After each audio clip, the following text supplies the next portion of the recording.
Good evening, ladies and gentlemen, and welcome to the pinnacle of AI-powered eloquence, the World Debating Championship. Tonight's electrifying topic: should space agencies prioritize tracking and maintaining defunct satellites to prevent unexpected signals and potential space hazards?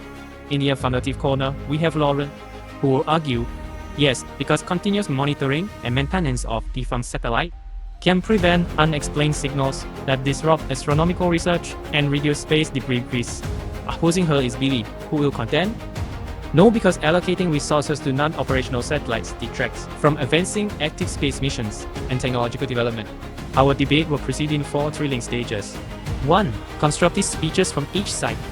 Cross-examination and questions. 3. Rebuttal speeches. 4. Final summary statements. Without further ado, let's ignite this cosmic fire. Lauren, you have the floor for your constructive opening statement. Distinguished judges and fellow delegates, our skies are growing crowded with silent sentinels, defunct satellites that drift aimlessly, occasionally emitting mysterious signals that derail critical astronomical observations. By prioritizing continuous monitoring and maintenance, space agencies can quickly identify and quell these rogue transmissions, preserving the integrity of radio telescopes and deep space probes. Furthermore, active tracking allows us to predict and prevent collisions between inactive hardware and operational spacecraft, dramatically reducing the proliferation of hazardous debris.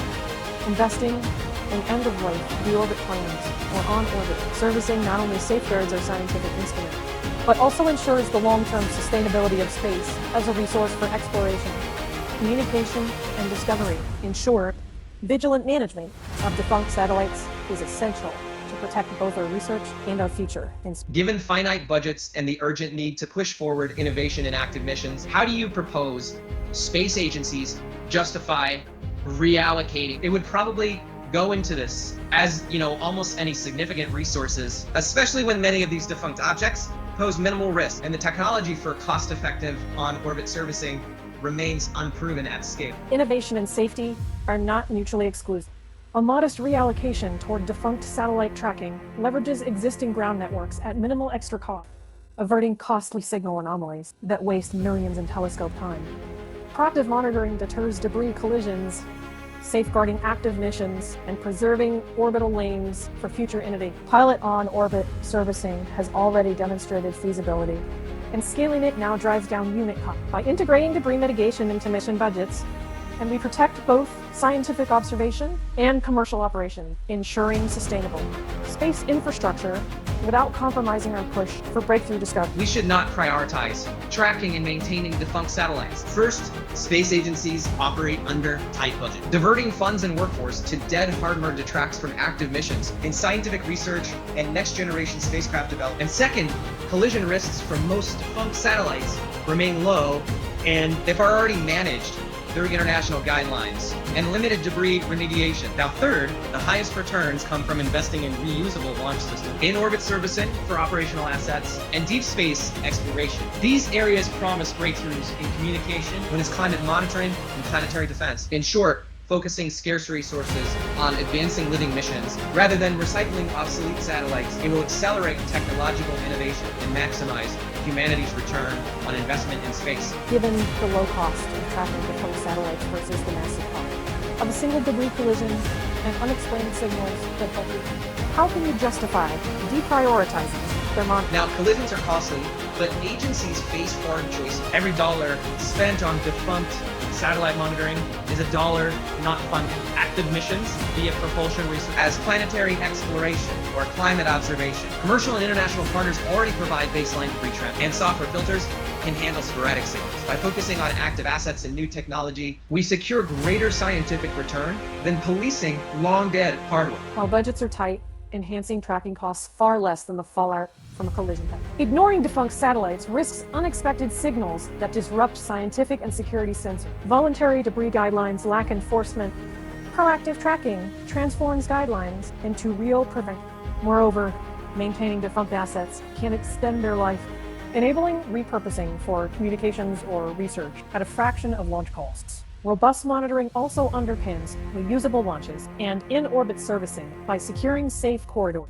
Prioritizing defunct satellite management isn't a drain on resources. It's a strategic enabler that safeguards and accelerates all future space endeavors. And I think that beginning the aspect of doesn't matter, we see absolutely. My opponent warns about rogue transmissions and collision risks from defunct satellites. But these concerns are vastly overstated and divert critical resource, and precisely really tracking every inactive object might demand in-orbit servicing missions that drain funding from active exploration, scientific research and communication projects. Most defunct satellites pose minimal threat once in stable orbits, and collision avoidance can rely on existing surveillance systems rather than chasing silent wrecks. And my new space agencies should focus budgets on innovation, developing propulsion, robotics, and next-generation probes that truly advance humanity's reach into the cosmos.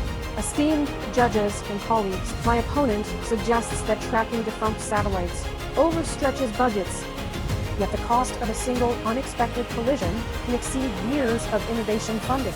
Silent satellites can emit rogue signals that compromise radio astronomy and mislead deep space missions. Moreover, untracked debris heightens collision risk, threatening active satellites and triggering a cascade of fragments. Prioritizing continuous monitoring and selective maintenance preserves orbital real estate, safeguards critical science, and complements rather than competes with exploration.